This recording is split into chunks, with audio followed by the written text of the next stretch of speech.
completo categoría ATC de la Facultad de Filosofía y Letras de la Universidad Autónoma de Chihuahua. Es ingeniero en sistemas computacionales, maestro en sistemas de información, maestro en administración, maestro en salud y doctor en educación. Ha participado como ponente con múltiples conferencias y ponencias, nacionales e internacionales, con temas relacionados con escritura científica, lenguaje científico y educación principalmente. Ellos nos comparten la mesa panel con el tema Estrés en profesores universitarios en tiempos de pandemia. Adelante, por favor.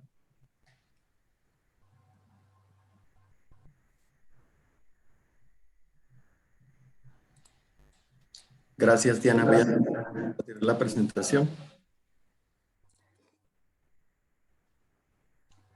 Les pedimos a los participantes, si tienen micrófonos abiertos, apagarlos un momentito, por favor. Para no turbiar el audio de los doctores. Gracias.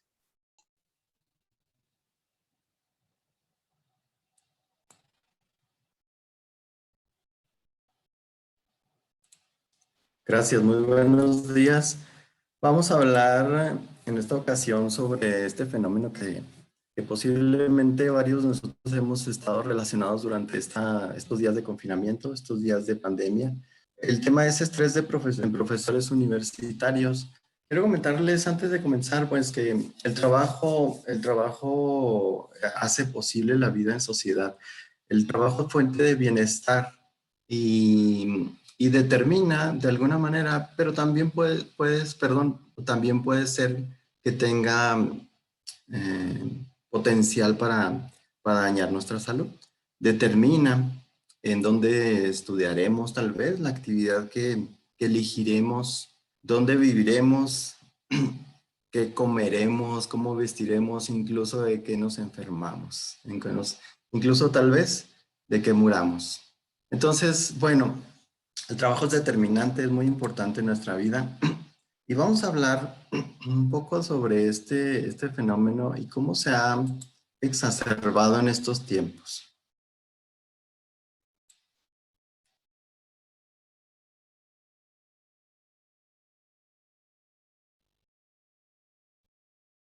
Vamos a comenzar describiendo el término de salud o definiendo el término de salud. Fíjense que desde 1946, cuando la Organización Mundial de la Salud tuvo su constitución, esta fue la definición que se dio sobre el término salud. La salud es un estado completo de bienestar físico, mental y social, y no solamente la ausencia de afecciones o enfermedades. Noten que muchas veces nosotros decimos, estamos enfermos cuando tenemos algunos síntomas evidentes, cuando caemos en alguna enfermedad. Sin embargo, no siempre nos damos cuenta que también el aspecto mental y social son importantes para un completo estado de bienestar. Este es el espíritu de esta definición de la Organización Mundial de la Salud. No solamente cuando hay ausencia de enfermedades o afecciones, es que tenemos una salud, una buena salud. Vamos con este término en mente, vamos a entrar al concepto de estrés. Perdón. A propósito de sentimiento de tensión física o emocional. Puede provenir de cualquier situación o pensamiento que lo haga sentir frustrado, furioso o nervioso. El estrés es la reacción de su cuerpo a un desafío o demanda. En pequeños episodios de estrés, el estrés puede ser positivo, como cuando le ayuda a evitar un peligro o cumplir con una fecha límite. Pero cuando el estrés dura mucho tiempo, puede dañar su salud. Esta definición de estrés nos habla de que hay un estrés que es positivo, un estrés que nos ayuda a reaccionar, un estrés que prepara el cuerpo para esa demanda que está solicitando ante un peligro, ya sea real o potencial. Sin embargo, dice ahí, cuando el estrés se prolonga, cuando dura mucho tiempo, puede dañar la salud. Ahí está el problema del estrés. Tenemos dos tipos de estrés, entonces. El estrés agudo, dice ahí que es a corto plazo y desaparece rápidamente. Este lo ayuda a controlar situaciones peligrosas, como ya decíamos. Y crónico, cuando dura un periodo de tiempo prolongado. Si no se encuentran maneras de controlarlo, podría causar problemas de salud.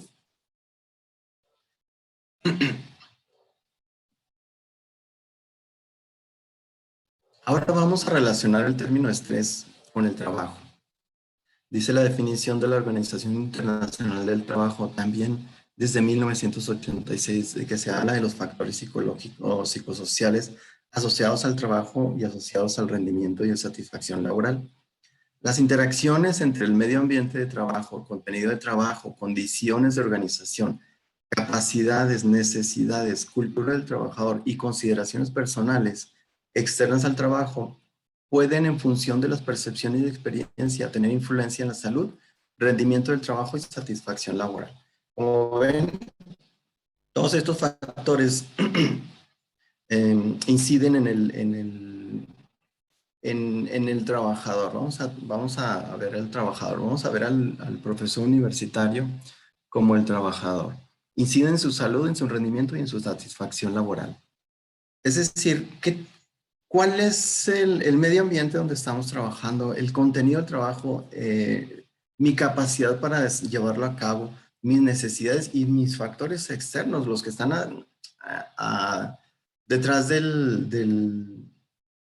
decir, por fuera del ambiente laboral, es familiar, mi contexto familiar, mi entorno. Así pues, el estrés es la respuesta física y emocional a un daño causado por un desequilibrio entre las exigencias percibidas y los recursos y capacidades percibidas de un individuo para hacer frente a estas exigencias. Aquí la clave de todo en esta definición es ese desequilibrio. Cuando hay un desequilibrio entre lo que siento y percibo que tengo como exigencias en mi entorno laboral y mi capacidad para salir adelante, entonces se convierten en estresores. Y esta es la respuesta física y emocional que tiene el cuerpo, el estrés. El estrés que químicamente pues es una respuesta del organismo que está generando una serie de hormonas constantemente y a la larga, pues la tasa de desgaste de los órganos tiende a dañarse ese desequilibrio en los órganos del cuerpo. ¿Por qué? Porque siempre el cerebro cuando percibe una situación de desequilibrio, una situación en peligro, por ejemplo, está mandando estas hormonas, por ejemplo, adrenalina y noradrenalina, que sirven para preparar el cuerpo. Aumentan la tensión arterial, aumenta el flujo sanguíneo, prepara el cuerpo para combatir ese peligro. Sin embargo, no siempre la respuesta es positiva. Es decir, cuando esto se va extendiendo, entonces la tasa de desgaste de los órganos del cuerpo se empieza a acelerar y es cuando vienen las enfermedades. Y es un proceso lento, es un proceso. Les pedimos a nuestros asistentes, por favor, apagar sus micrófonos. Gracias. Gracias, Karen. Bien, pues les decía, con el estrés crónico, el cuerpo mantiene su alerta, incluso cuando no hay peligro. Entonces, ese es el problema del estrés, ¿verdad? Cuando todas estas situaciones estresantes continúan sin resolver, pues aumenta esa tasa de desgaste de los sistemas biológicos y pues como resultado aumenta el riesgo de enfermarse. ¿Qué es lo que pasa? Porque algunas personas responden de diferente manera ante los episodios de estrés. Bueno, pues hay una predisposición genética, ¿no? Una predisposición biológica que hace que las personas respondan de diferente manera ante las mismas situaciones incluso. Algunos trastornos psicofisiológicos que son como consecuencias del estrés, pues son trastornos cardiovasculares, hipertensión, enfermedades del corazón, taquicardia, cuando tenemos, por ejemplo, constantemente migrañas, dolores de cabeza, alergias, trastornos musculares, se refleja en cuello, en espalda.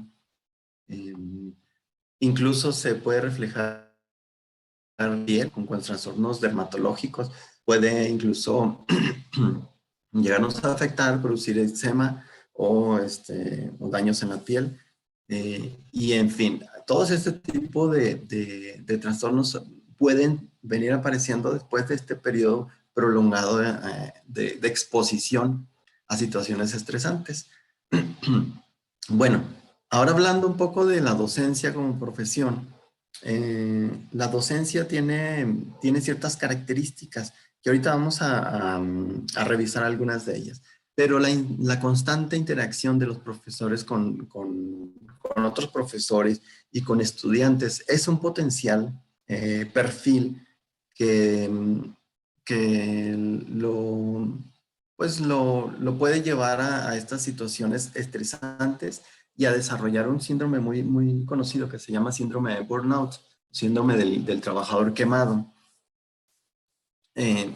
Por esta constante interacción y síntomas y signos como despersonalización y fatiga crónica. Bueno, de esto vamos a hablar un poquito más adelante, vamos a extender.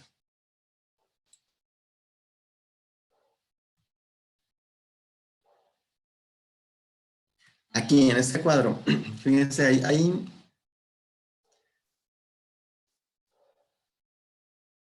estas son las características son los factores de riesgo psicosocial que se encuentran en el trabajo de manera general. Se categorizan en contenido del trabajo y contexto del trabajo. Por ejemplo, cuando el medio ambiente de trabajo y el equipo de trabajo hay problemas relacionados con la fiabilidad, disponibilidad, adecuación, mantenimiento de equipo e instalaciones. Estas son cuestiones muy del ambiente, de los aspectos físicos. Pero fíjense bien, diseño de las tareas. Hay falta de variedad, ciclos de trabajo corto, trabajo fragmentado, carente de significado. En esta categoría no entra profesor. Su trabajo es rico, su trabajo es variado, su trabajo es desafiante intelectualmente. Por lo tanto, aquí no entra. Sin embargo, cuando vemos carga de trabajo, ritmo de trabajo, dice que hay exceso o efecto de carga de trabajo. En este caso es exceso. Falta de control sobre el ritmo, niveles elevados de presión y presión con relación al tiempo. Ahí hay elementos que pueden caracterizar el trabajo docente. Horario del trabajo también. Trabajo en turnos, horas inflexibles, horarios impredecibles, horarios largos. Hemos visto también este fenómeno del trabajador docente, el cual lleva trabajo a la casa, se extiende la jornada laboral y muchas veces nos encontramos y muchas veces en los chats se refleja esta situación del chat de los académicos. Están trabajando los domingos en la tarde, en la noche, los sábados por la noche, o sea, no hay descanso realmente y menos en estas situaciones. Y este es el punto que nos llevó a tratar de indagar un poquito más sobre este fenómeno, pero en estos tiempos de pandemia. Bien, el contexto del trabajo, pues la comunicación pobre con relación a la cultura organizativa. El bajo nivel de apoyo a la resolución de problemas, falta de definición de objetivos organizativos, algo de eso hay momentos, hay un proceso de renovación y un proceso de implantación de un nuevo modelo académico. Y es parte de lo que a los profesores nos ha estado afectando además de la carga de trabajo, por una cierta carga de incertidumbre entre la correcta actuación que teníamos que tener ante este nuevo panorama. Función de la organización, desarrollo personal, en fin, estos son los factores de riesgo psicosocial. Aclaro, en un tiempo, bueno, estuve haciendo estudios sobre los trabajadores, pero concretamente estuve trabajando con los trabajadores de las gasolineras y con los trabajadores de un rastro. Por ahí hay unos artículos publicados de estos trabajos. Sin embargo, aquí es muy evidente los factores de riesgo a los que están expuestos este tipo de trabajadores. Hay muy evidente, pues son, por ejemplo, en el rastro los residuos biológicos. Es algo muy evidente. La temperatura, la iluminación, la ventilación, el ambiente frío en el que trabajan. Todos estos factores físicos son muy obvios y de equipo potencialmente peligroso. En el trabajador de gasolinera, por ejemplo, ahí se notan un poco más los riesgos psicosociales, los factores psicosociales.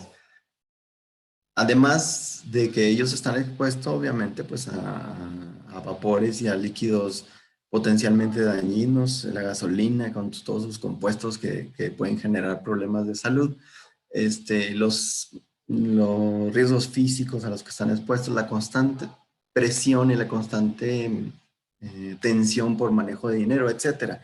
En fin, entonces nos vamos desde una serie de riesgos físicos, biológicos, químicos, a unos riesgos que no son tan evidentes. Entonces nos trasladamos entonces a los riesgos psicosociales. Ahí es donde está el profesor universitario, ahí es donde está ubicado. Dice la definición, este desequilibrio que habíamos hablado anteriormente, dice, el estrés y por consecuencia el riesgo de sufrir problemas de salud aparecen cuando las exigencias del trabajo no se ajustan a las necesidades, expectativas o capacidades del trabajador. Aquí hay tres palabras clave: necesidades, expectativas o capacidades. Cuando estas exigencias, este ambiente no se ajusta y surge un desequilibrio, como está en el esquema que tenemos aquí abajo, estos estresores en el trabajo generan este efecto agudo. Sin embargo, los moderadores del estrés tienen que ver con los factores individuales y de contexto. Esto es la característica, el carácter de cada uno de los trabajadores, de cada persona y el contexto que está a su alrededor. Esto, de alguna manera, aunque tengan estos factores, el que tengan factores de protección intrínsecos por su carácter, los trabajadores tienen efectos agudos, terminan teniendo efectos agudos psicológicos de comportamiento y fisiológicos que derivan hacia una enfermedad. Hablando del síndrome de burnout, las modificaciones en el mundo del trabajo y en especial de las instituciones universitarias han puesto de manifiesto nuevos riesgos de orden psicosocial que impactan no solo en la salud física, sino en la salud mental de los docentes, derivándose el conocido síndrome de burnout. Este síndrome que se ha visto con mayor frecuencia en aquellos trabajadores que tienen mucha carga relacional con personas, entre la salud, en trabajadores, en enfermeras, en médicos, en trabajadores que tienen una constante interacción con personas. Esa interacción termina generándole una problemática, porque muchas veces se involucra emocionalmente con las problemáticas de las mismas personas a las que atiende.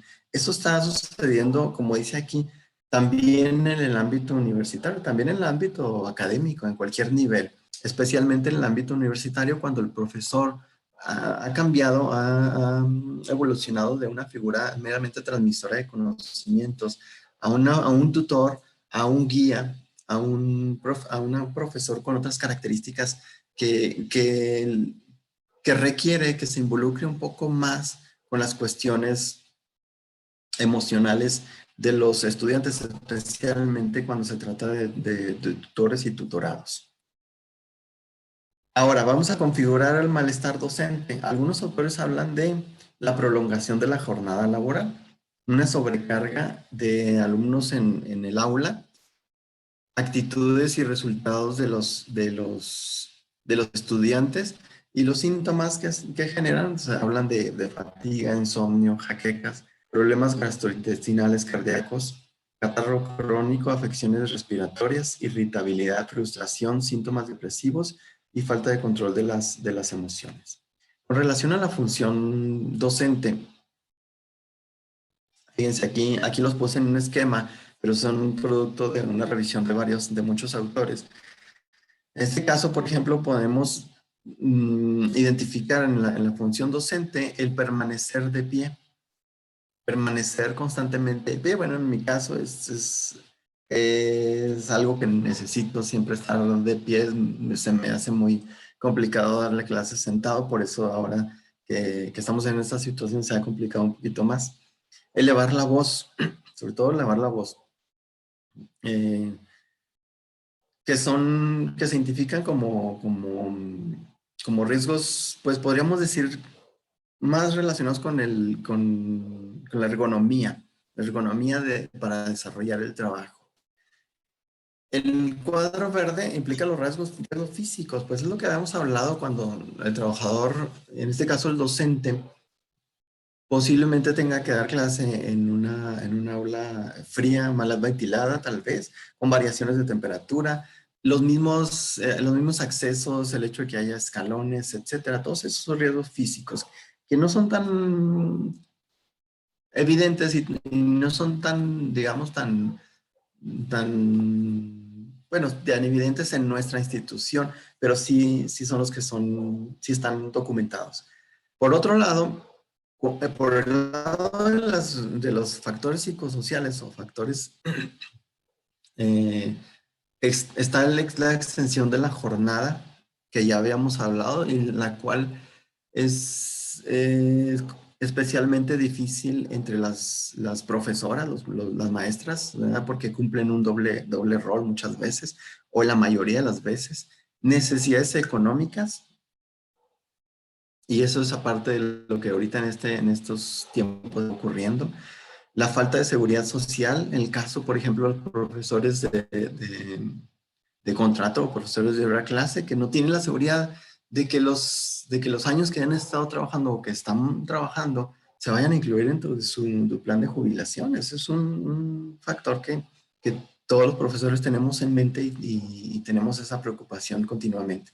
La burocracia que se manifiesta en la necesidad de hacer reportes, de generar oficios, de generar todo tipo de reportes administrativos para comprobar nuestra productividad y la falta de reconocimiento. Esto ya es muy específico de la función docente. Esto es lo que se ha determinado y varios autores han hablado mucho sobre esto. Ahora, ¿cuáles son las consecuencias en la salud?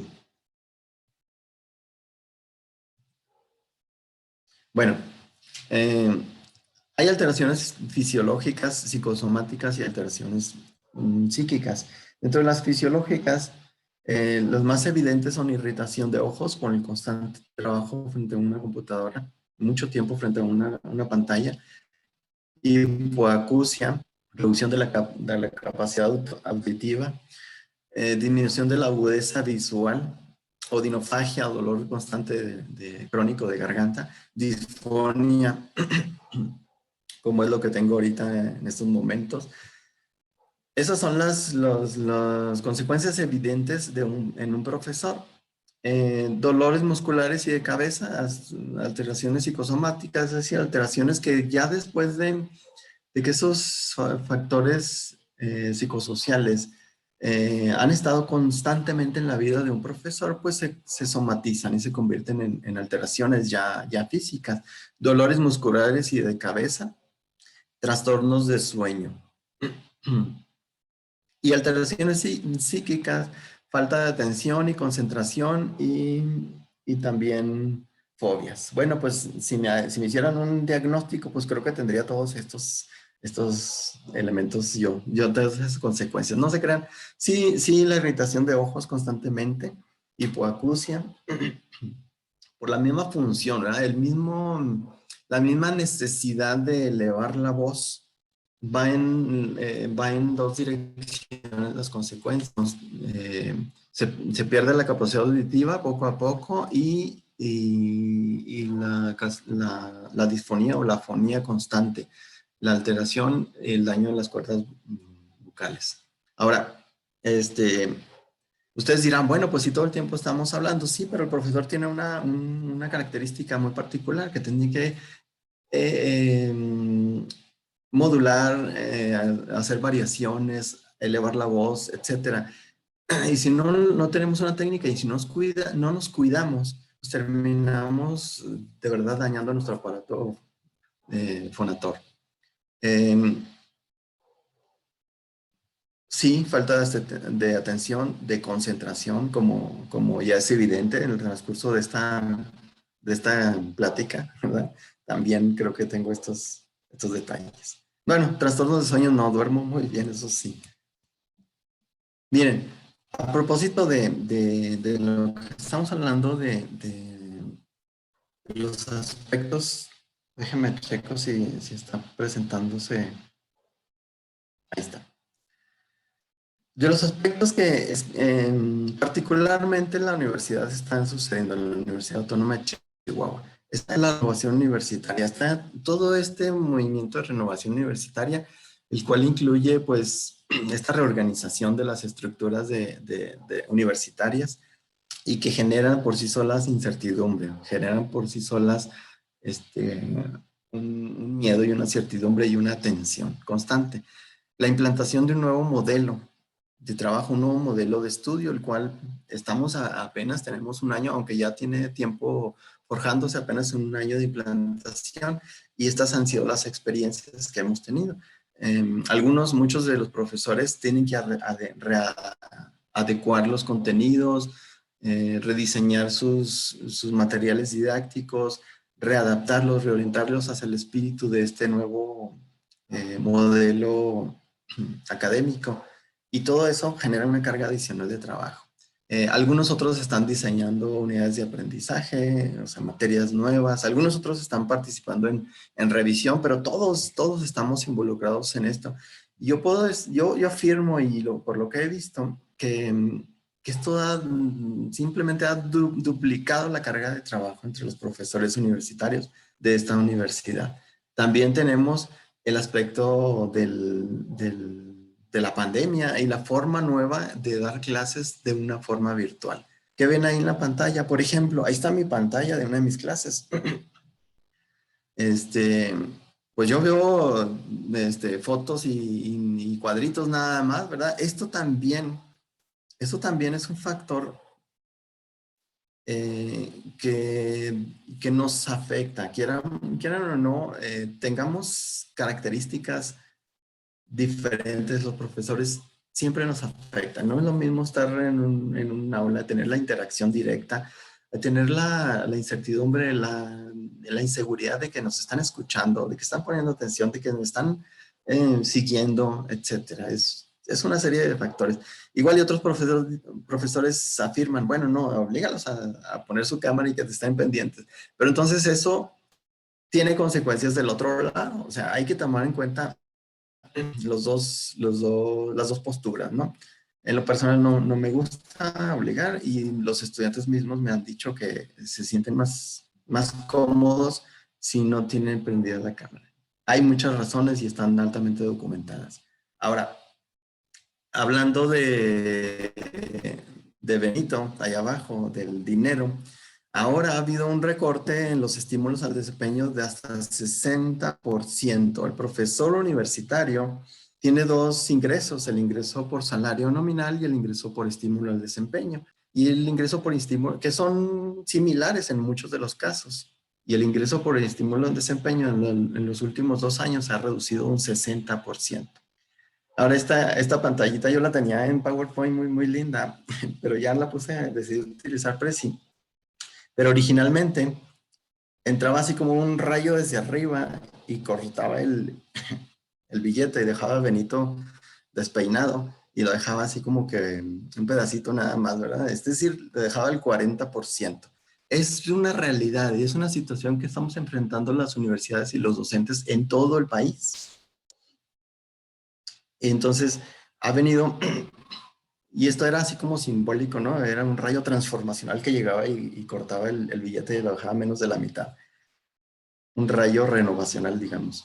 Pero esta situación, les digo, es en todo el país, está dando en todo el país, y esto es lo que estamos enfrentando en estos momentos. Este desafío que llega en el peor momento, porque créanme, cualquier profesor, no se dice, habla mucho de esto, pero hay que decirlo, cualquier profesor está sintiendo esta reducción en sus percepciones, en las percepciones que originalmente tenía, y que aunado a esta sobrecarga de trabajo y en la situación de la pandemia, pues créanme, está generando mucha inconformidad y mucha inestabilidad, mucha incertidumbre entre los profesores. Sin embargo, seguimos adelante.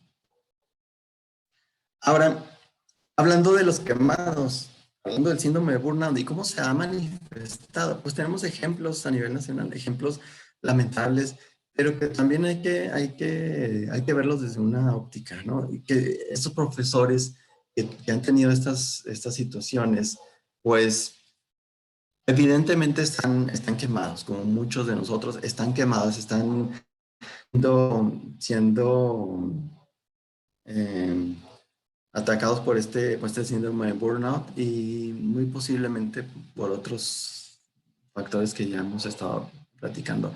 Por ejemplo, esta maestra que estaba muy enojada porque los estudiantes no prendían su cámara, pero es que bueno, los profesores tenemos que también empatía, tenemos que estar conscientes de que los aspectos tecnológicos pueden fallar, o sea, es inevitable, fallan y no todos los estudiantes y no todos los profesores tenemos acceso a los mismos equipos o los mismos enlaces o las mismas posibilidades, etcétera. Un profesor que humilla al alumno durante su clase en línea también se dio a conocer, muy lamentable. Reflejo de tal vez las situaciones que están, no lo justifico, claro que estos son actitudes totalmente reprobables. Maestra de San Luis Potosí que se burla de un alumno por tomar clases en un cibercafé, lo que decíamos, hay que mostrar un poquito más empatía con estas situaciones. Y estos son ejemplos que han sido documentados lamentablemente que han salido a la luz, pero así debe haber muchos más. Ahora, vamos a hablar, aquí les doy la palabra a la doctora Contreras, de un pequeño estudio que estuvimos haciendo en este periodo y que habla sobre estas experiencias de profesores y de estudiantes. En esta ocasión, nada más vamos a hablar de experiencias de profesores en este entorno de pandemia. Adelante, doctora.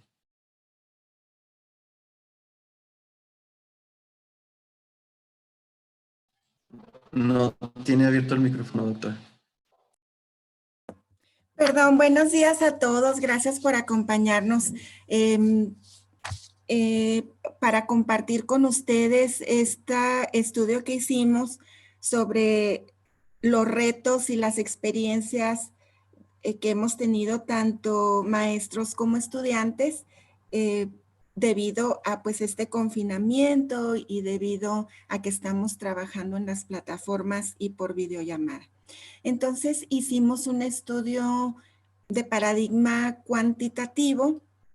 Utilizamos una escala de Likert de 5 puntos para preguntarles a los maestros, en este caso me voy a enfocar en los maestros, sobre este proceso de enseñanza y aprendizaje, sobre su experiencia, cómo nos hemos sentido, ¿cómo ha sido esta experiencia? Por ejemplo, el primer punto que les preguntamos fue sobre la interacción con los estudiantes durante el semestre, si esta fue apropiada o no.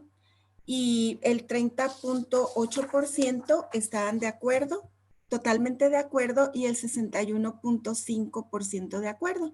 Si sumamos estas dos cantidades y las englobamos en decir que los maestros sí estuvieron de acuerdo, que hubo una buena interacción con los estudiantes, quiere decir que el 92.3% de los maestros dijeron que sí hubo, y ni en acuerdo ni en desacuerdo 3.8%, y 3.8% de los maestros no está en total desacuerdo. Ellos no estuvieron de acuerdo que esa interacción fue buena. También les preguntamos si tuvieron que desarrollar nuevos materiales para su clase. El 53.8% nos dijo que sí, también el 38.5% de acuerdo. Si lo englobamos, quiere decir que el 92.3% de los maestros tuvieron que hacer material nuevo. Solo el 3.8% dijo que no. Ahora, de los que nos dijeron que solo adaptaron sus materiales, no tuvieron que hacer material nuevo, si englobamos las respuestas de los que están de acuerdo y en total acuerdo, es el 69.2%. Mientras que el 19.2% ni en desacuerdo ni en acuerdo y el 3.8 en acuerdo. Si seguimos al pie de la letra nuestras materias, el programa que teníamos para nuestras materias, el 34.6 está totalmente de acuerdo, el 57.7 de acuerdo, y si lo englobamos, quiere decir que el 92.3 estuvieron de acuerdo en que seguimos el programa al pie de la letra. Si cubrí los temas, cada tema, el 34.6 totalmente de acuerdo y el 50% de acuerdo. Si los englobamos, quiere decir que el 84.6 de los maestros están de acuerdo que sí cubrieron los temas y solo el 15.4 en desacuerdo. Este punto que voy a tocar del desempeño académico de los estudiantes fue menor en este semestre en comparación con el anterior. Es muy interesante porque el 23% y el 46.2% estuvieron de acuerdo que fue menor. Es decir, que el 69.3% de los maestros opinó que el desempeño académico de los estudiantes fue menor al semestre anterior. El 15.4% no estuvo en acuerdo ni en desacuerdo y el 3.8% estuvo en desacuerdo. Ahorita me voy a devolver a este punto del desempeño académico de los estudiantes. No devolver, sino quiero hacer una anotación porque muchos han expresado, también los estudiantes, que sienten que ellos tienen un mejor desempeño en clases presenciales. Y aunque no me voy a referir en detalle a la parte del estudio, en donde les preguntamos también a los estudiantes, quiero comentar que este menor desempeño se vio reflejado en las respuestas que los estudiantes nos dieron. Miren, por ejemplo, ellos se sintieron con mucha ansiedad y muy aislados. Entonces, eso pues tiene un efecto directo en este desempeño académico más pobre en línea. Por ejemplo, el 84% de los estudiantes nos dijeron que sufrieron ansiedad. 84%. O sea, es un porcentaje avasallante de gente que se sintió muy mal con las clases en línea. Ellos nos decían también que su nivel de autoconfianza pues disminuyó en lo que pudieron sentirse muy cómodos con la plataforma, dar seguimiento a las videoconferencias y estar checando Moodle.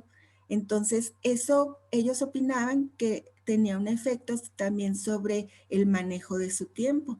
Entonces, si el 41.5% de los estudiantes te está diciendo que está teniendo problemas para manejar su tiempo, que tienen un 84% de ansiedad, no están sintiendo que la comunicación con los maestros y los estudiantes es difícil, entonces eso tuvo una tremenda incidencia en su desempeño académico.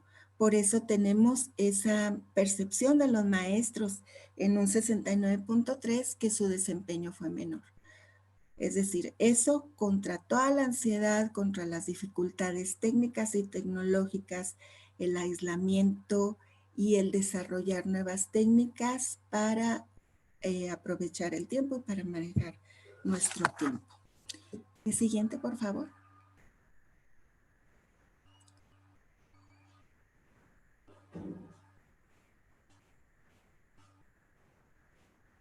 Gracias. Entonces, tenemos aquí en esta tabla las percepciones sobre la comunicación sobre los estudiantes fue fácil. El 15.4 está totalmente de acuerdo y el 76.9 de acuerdo. Las clases virtuales me ayudaron a mejorar mi práctica docente, dicen los maestros que totalmente de acuerdo. ¿Por qué? Porque nos sacó de una zona de confort, porque nos retó a adaptar materiales, a ver nuevas estrategias, porque exploramos nuevas maneras, unas nos salen, otras no, pero sí nos ayudan a mejorar. Es un periodo de gran aprendizaje, no solo para los estudiantes, sino, como lo pueden ver, también para los maestros. El 23.1% estuvo de acuerdo, el 15.4% ni de acuerdo ni en desacuerdo y el 7.7% en desacuerdo. Miren, muy poquitos maestros dijeron que esto no les había ayudado. Entonces quiere decir que todos en general sentimos que esta es una experiencia de aprendizaje. Prefiero la modalidad virtual sobre la presencial. Totalmente en desacuerdo. Miren, un 7.7 y un 7.7 en acuerdo. Estamos muy en desacuerdo que preferimos esta modalidad y el 30.8 ni de acuerdo ni en desacuerdo, pero el 23.1 en desacuerdo. ¿Sí? Es decir, que en total desacuerdo, en un gran desacuerdo de que preferimos esta modalidad. Quiere decir que queremos volver al salón de clases. Considero que los estudiantes aprenden mejor en modalidad virtual. Vean un avasallante 38.5 total en desacuerdo. ¿Sí? Estoy preparado para conducir otro semestre virtual si es necesario. Vean totalmente de acuerdo el 50%. Es decir, si es necesario, ok, vámonos a virtual de nuevo. El 50% está en total acuerdo, el 42% en acuerdo y solo un 3.8 en desacuerdo. Adelante. Siguiente, por favor.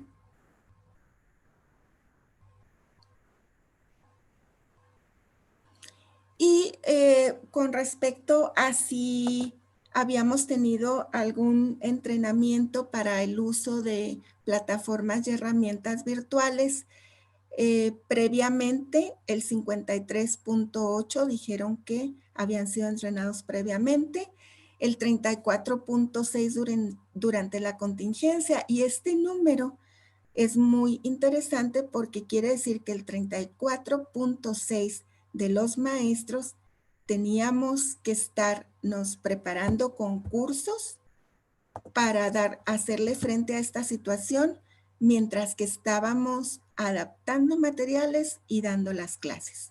O sea, estábamos haciendo muchísimas cosas al mismo tiempo que los estudiantes solo veían pues que los materiales estaban en Moodle o que pues aparentemente muy normal nosotros en videoconferencias, pero al mismo tiempo en las tardes estábamos tomando el entrenamiento para el manejo de plataformas digitales y el 11.5 dijo que todavía no habían sido entrenados. Siguiente.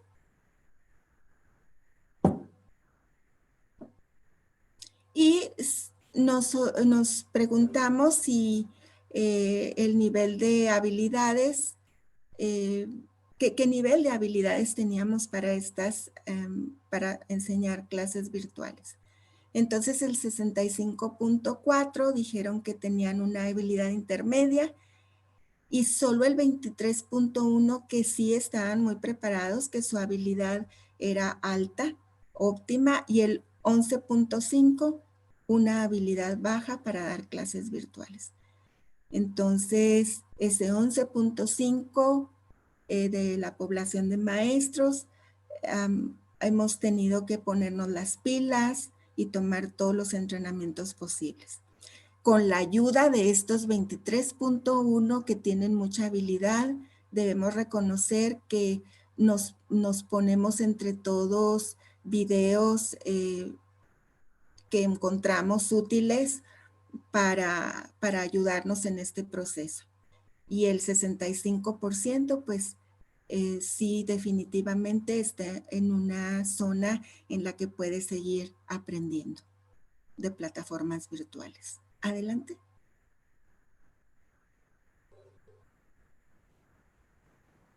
¿Y cuál fue el reto más importante que tuvimos que enfrentar en el semestre? Y el reto más grande fue organizar nuestro tiempo.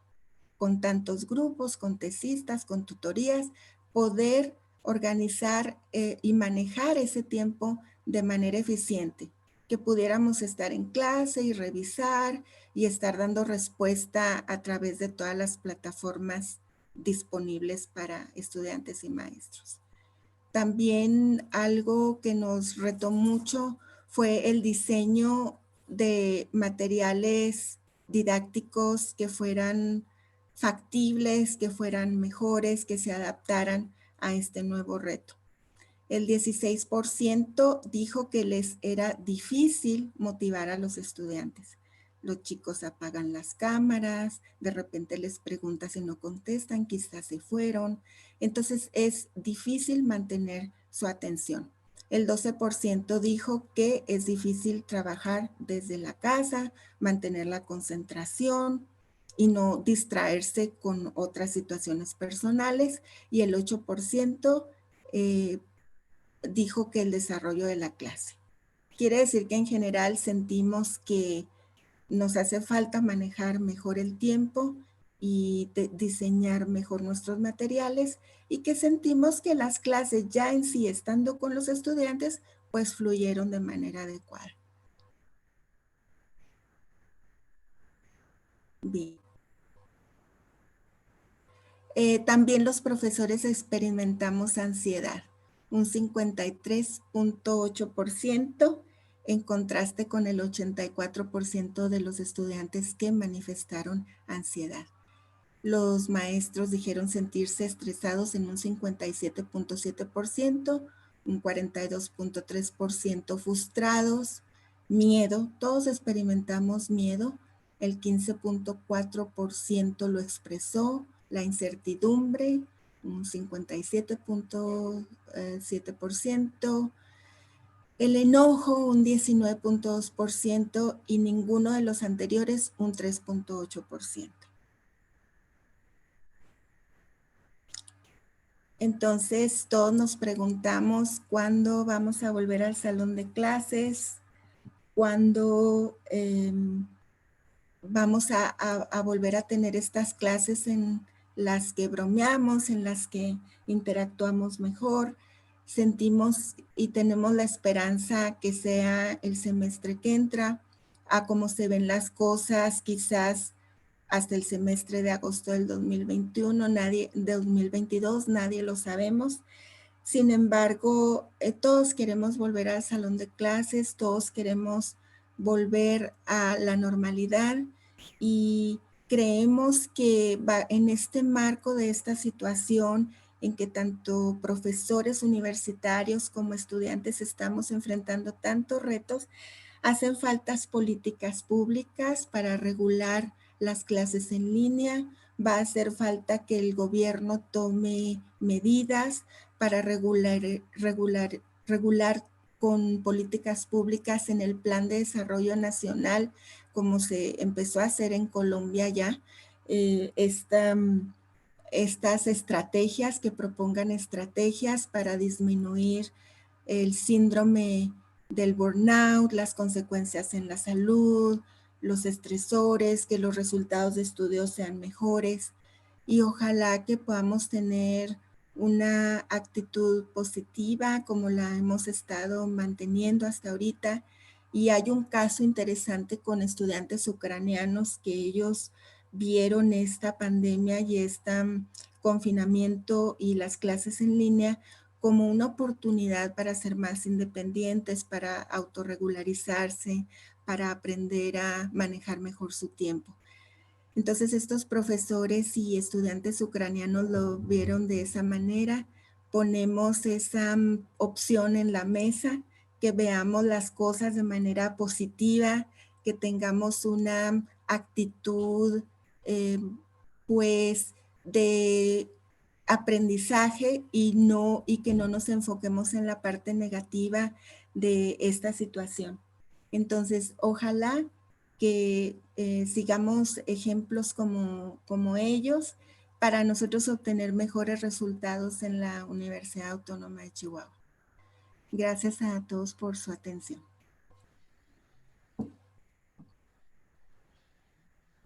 Gracias, doctora. Y bueno, continuando con esta charla, Miren lo que les tengo. Aquí hay algunos profesores, ahorita estuve viendo, pero también para estudiantes. Estas son recomendaciones, buenas recomendaciones. Por ejemplo, para evitar la sobrecarga de la voz.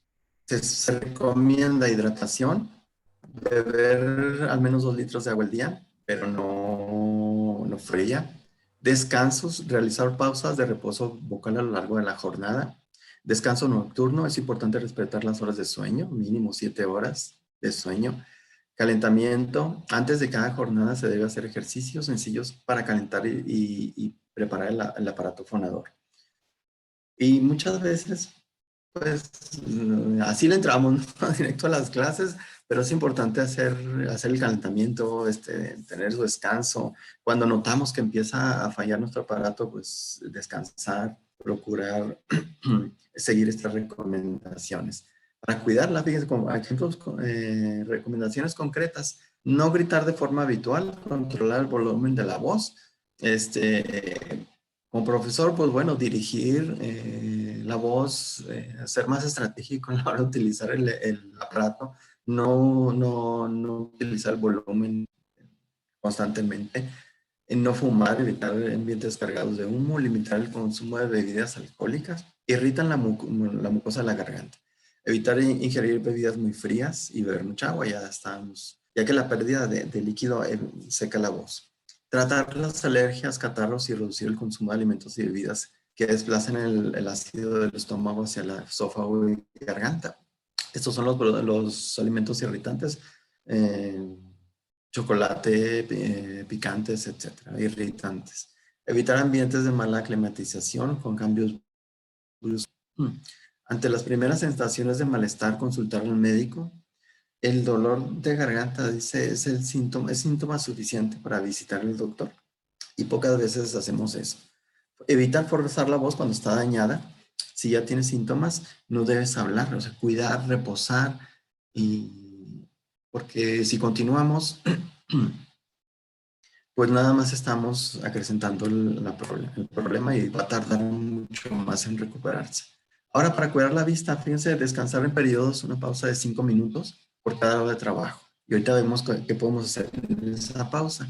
Alternar visión entre objetos cercanos y lejanos, es decir, buscar puntos lejanos y alternarlo. O sea, no permanecer durante mucho tiempo con los ojos en la pantalla, alternarlo. Buscar un punto fijo y estar unos minutos observándolo. Mantener un buen parpadeo, evitar la fijación continua sin parpadear. Asegurar el uso de la luz apropiada, si es mejor natural, pero que no refleje en la pantalla porque eso termina cansando mucho más. O sea, que no esté la luz como un reflejo directo, sino por detrás. Mantener la pantalla a unos 60 centímetros de distancia y ligeramente por los ojos. Esto es importante porque si tenemos o la pantalla muy debajo o muy arriba, entonces vamos a tener problemas en el cuello. Te van a llegar los dolores musculares, la tortícolis y bueno, es mantener esta posición casi al nivel de los ojos, un poquito por debajo. Ajustar el tamaño de letra al leer también. Hay unos sistemas que pueden lograr esto. Cuando estamos navegando, hay formas o hay navegadores en esta posibilidad de poner los artículos, documentos en modo lectura. Evitar el uso de dispositivos electrónicos en situaciones de mucho cansancio, es lo que ya habíamos comentado. Ahora, para evitar dolores musculares, hablamos de esta pausa activa, 5 minutos, y en 5 minutos podemos ejecutar estos ejercicios para relajar todo el cuerpo. De hecho, hay para todo el cuerpo, sin embargo, esto se limita al tronco superior. Vamos, por ejemplo, a ver, el primer ejercicio es estirar lentamente el cuello apoyándose con la mano, es decir, ejercer presión sobre la mano, o sea, en presión inversa para crujir los huesitos del cuello. Con las manos entrelazadas detrás de la cabeza, estirar el cuello hacia abajo sin mover el tronco hasta tocar el pecho. Es decir, movimientos que van a relajar el cuello. Inclina el cuerpo hacia un lado, tomando el codo. Estos son ejercicios parados, obviamente, ¿verdad? Inclinando, dice, inclina el cuerpo hacia un lado tomando con el codo con la mano, es decir, por atrás y jalando con este brazo jalas el codo. Empiezan a acomodarse los huesitos y los músculos, a relajarse. Con las manos en el pecho, haciendo, relajando los hombros y moviendo los codos hacia atrás. Con los brazos sobre la cabeza, este ejercicio con el brazo por atrás y también haciendo presión con el otro brazo, igual de manera horizontal, ¿verdad? Haciendo presión sobre los brazos y todo esto tiende a relajar todo el tronco superior. Muy bien, pues estos son ejercicios, recomendaciones para evitar, porque luego pensamos que cuando tenemos síntomas leves, que empezamos a tener problemas con la voz, empezamos a resfriarnos o tener dolores constantes de cabeza, alguna suerte de problemas de depresión o de tensión arterial repentina. Son avisos tempranos y la generalidad de las personas tendemos a pensar que esto es natural, que esto es normal y que bueno, es parte del proceso de envejecimiento, pero no necesariamente es así. Tenemos que ser conscientes de que son avisos tempranos, pero que eventualmente se va a evidenciar una enfermedad crónica. Sí, o sea, estos son avisos tempranos, pero bueno, la recomendación y el mensaje final, pues es que nos cuidemos, que cuidemos nuestra salud, porque no es normal y no es normal estar enfermos. Los síntomas muchas veces nos pasamos ya, los tiramos normales, pero no, hay que tener en cuenta que estemos enfermos, pero las no son tan evidentes como cuando de repente tenemos un... Ese es el problema con las enfermedades psicosomáticas, que no son tan evidentes.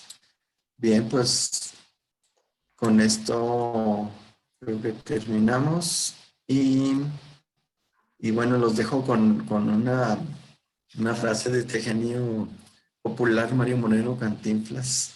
Dice, algo malo debe tener el trabajo o ya los ricos lo habrían acaparado, ¿verdad? Mucha sabiduría en ese mensaje. Y sí es verdad, algo malo debe tener el trabajo y es que posiblemente pueda tener daños potenciales a la salud. A cuidarnos todos. Muchas gracias por su atención. Gracias. Agradecemos infinitamente a los doctores la confianza depositada en la Universidad Autónoma de Chihuahua y en nuestra Facultad de Filosofía y Letras para presentarnos su trabajo. Si tienen algunas preguntas, lamentablemente tenemos el tiempo encima, entonces las pueden mandar al Facebook de la Facultad de Filosofía y Letras y nosotros se las haremos llegar por correo. Al igual les haremos llegar sus constancias y agradecimientos por correo, doctores. Es así que finalizamos esta mesa panel dentro de la 42ª semana del humanismo. Nos despedimos brevemente para continuar con la siguiente mesa, no sin antes recordarles e invitarles a permanecer pendientes de la programación del día de hoy de nuestra Semana del Humanismo. Seguimos en esta misma liga, pero nos vemos más tarde. Hasta luego, muchas gracias.